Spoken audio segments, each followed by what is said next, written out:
Very nice. Hi everyone, welcome back to another video and I hope you all are doing well. Today's vlog starts with a quick glimpse of me in a workout session with, of course, ATP. And I'm showing this clip is just to remind you all that as women, especially as we grow older, staying active is one of the best gifts you can give yourselves. Even a short session keeps our energy and mood in peace. So stay healthy and stay active.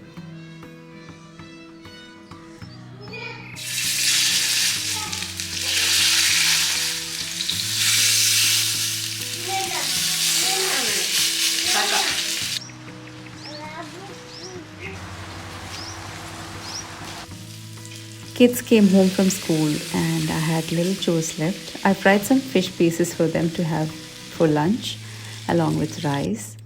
Then emptied the dish rack, cleaned the sink. I'm just resetting the kitchen before dinner prep.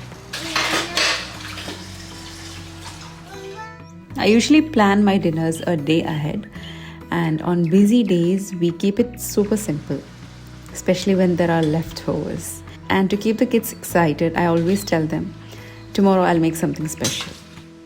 Well, today was that special day. And whenever I walk into the kitchen with my camera, my family already knows, especially my kids, that something good is definitely cooking. I'm keeping aside some cooked rice and you'll see that in the later part.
After feeding Leon his food, I felt that small moment of satisfaction knowing he'll stay active and happy for a while. And that's when I finally started cooking. I had already soaked white rice for today's dinner. Today's menu was something traditional, Muttappam Pollichathu. I've shared this recipe before with prawns, but today I'm making it with chicken. This dish is originally from the North Malabar side of Kerala. I actually learned it from my dear friend Samra's mother. The last time I made it, I used egg because the name itself says Mutta in Malayalam means egg. But this time I'm making it without egg, though personally I still love the egg version the most. To make the batter, soak your white rice for 2 or 3 hours or soak it overnight if you're preparing for breakfast. Drain the water and add the rice to a blender.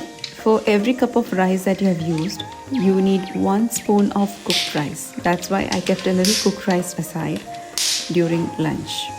And water just below the level of the rice in the blender.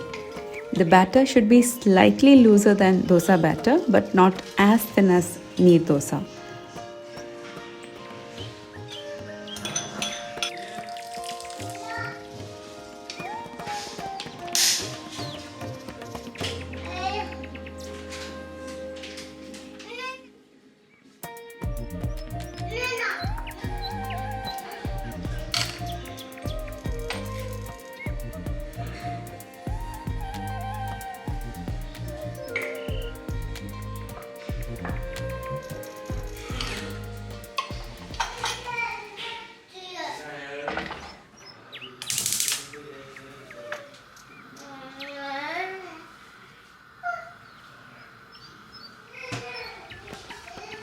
While the oil was heating, I started the prep for the chicken curry. And somewhere in between, I suddenly felt the batter might not be enough. You know, that tiny panic that hits while cooking. Because at the end of the day, we just want everyone to eat well, enjoy the meal, and go to bed happily. So I try to increase the batter by adding a mix of rice flour with water, and it was not the best idea. Appams need to fluff up nicely, and the texture wasn't exactly how I wanted. But the flavor was still perfect, and sometimes that's all that really matters. So I poured a ladle of batter into the hot oil and waited for a while. And there it was, slowly rising and fluffing up. Though I'm still not sure whether it was the rice flour that changed the texture or the fact that I used basmati rice for blending this time. I usually use cooked punni or even cooked matta rice. Maybe basmati made it a bit too delicate, especially while flipping it.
Make sure you use a pot that's deep enough for the chicken curry, because in the end all the appams are going to be dipped into it. I heated some coconut oil with a small piece of butter for that extra flavor. You can add ghee instead of butter or just skip it and stick to oil alone.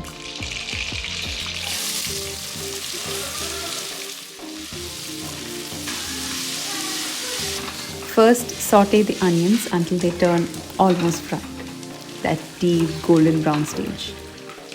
Then add the chicken pieces. I have used boneless here, but you can use any cut you prefer.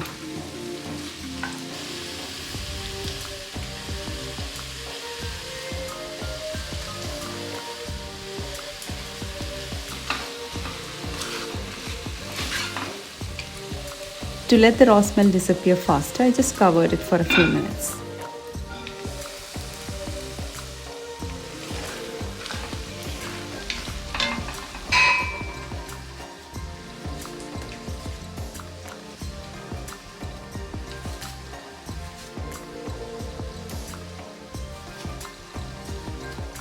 Next, add the tomatoes and a handful of coriander leaves and give everything a good mix. In goes salt, turmeric powder, coriander powder, garam masala powder and a bit of tomato paste, and that part is totally optional. This masala is like a biryani base. You can use any chicken curry style you like. For the creamy texture, I used coconut powder and mixed it with milk instead of water. You can definitely use water, but the milk makes it taste almost like you added fresh cream. And the milk was close to expiry, so I had to make use of it somewhere.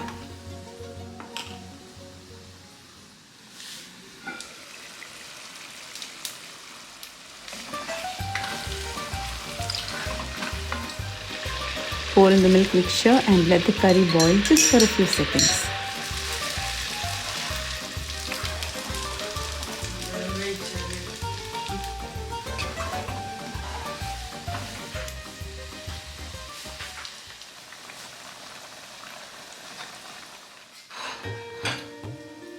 Now it's time to check the proportion of the chicken curry to appam because this dish is all about layering.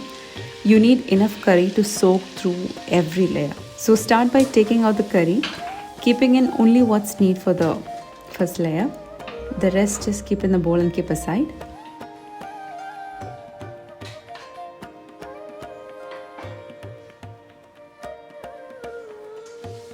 Then begin layering. First, a base of this chicken curry will be there. Then place the appams as a layer. Again pour some chicken curry. Then again another layer of appam. Continue this pattern until everything is used up. Make sure the curry is there on top. In between the layers, if you want to make it extra rich, you can add some fried onions or fried cashews. But even without any of that, this dish already has the best flavor on its own. Now place the pot back on medium-low flame and let everything cook together. Give it around 5 to 10 minutes for the layers to blend, to absorb the flavors and become soft and rich. This slow heating is what makes that muttappam and curry come together as one perfect dish. After cleaning up some dishes from the sink, as I always do, so that it doesn't pile up later, I heard a loud bang. Turns out my very old chopping board had fallen from the dish rack because I didn't place it properly. It's a little sad to say goodbye to this, but I won't be throwing it away completely. I'll keep the bigger size for sure. And just when I thought I might have to let go of the smaller one too, I didn't, because it actually came in handy right here.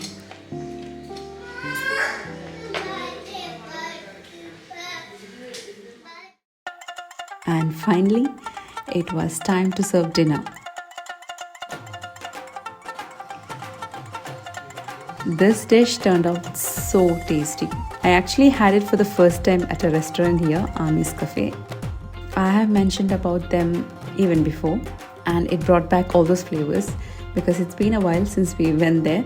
This goes really well with a little mayonnaise and ideally a fried egg, what you call a bullseye. It would be perfect on top, but I completely forgot because it was getting a bit late.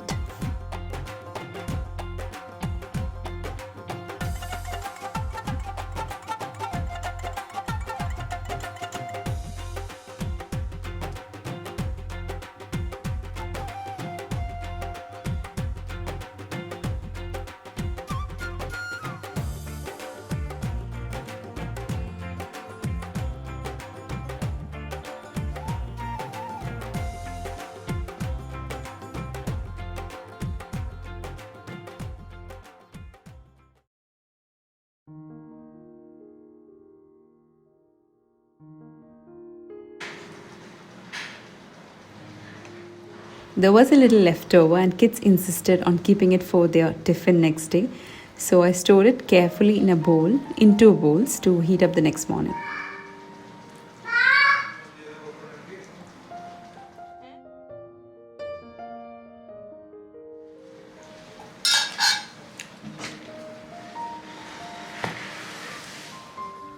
And now it's finally time to relax in bed after all the cooking and cleaning of the day.